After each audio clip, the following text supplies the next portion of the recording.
Life is filled with decisions. Should I do this or that? Should I say this or that? It's just a part of life, so it makes sense to learn how to make the best decision for your mental health. Those who suffer the most are the people pleasers, the ones who find themselves agreeing to things they'd rather not do, all in the name of keeping the peace.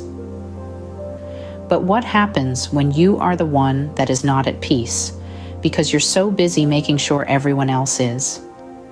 The consequences of not being able to say no can be dire, leading to feelings of resentment, burnout, health issues, and even a loss of self-identity.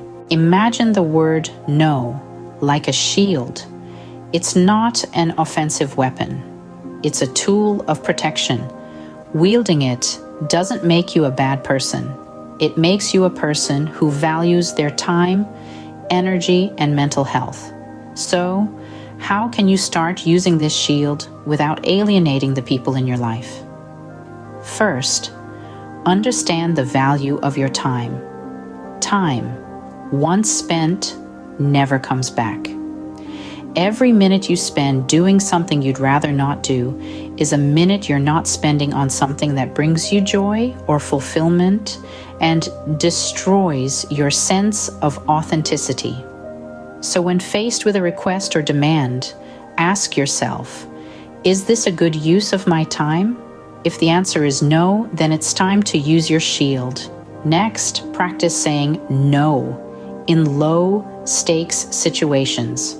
The next time someone asks you to do something that you don't want to do or you don't have the time to do, try saying no.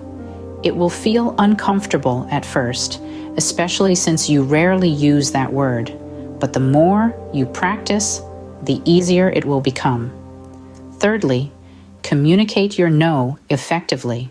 Instead of just saying no, provide a reason, but be sure that you're prepared for pushback, since the individual has more than likely never heard the word no from you.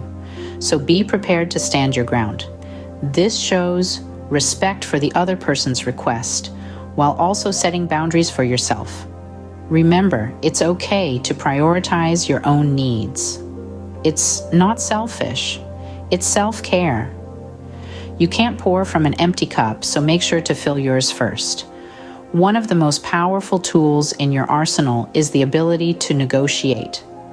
If a request is too much for you, propose an alternative.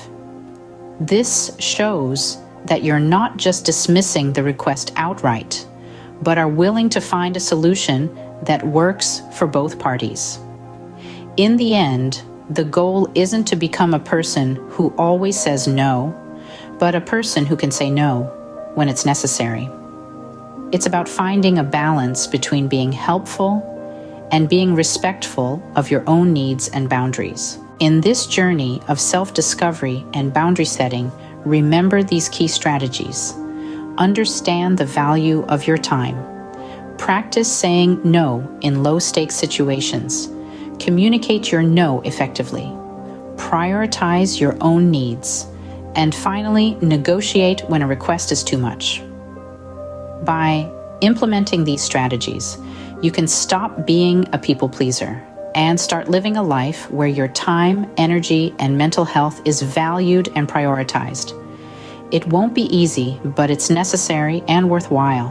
And remember, your shield is there to protect you, not to harm others.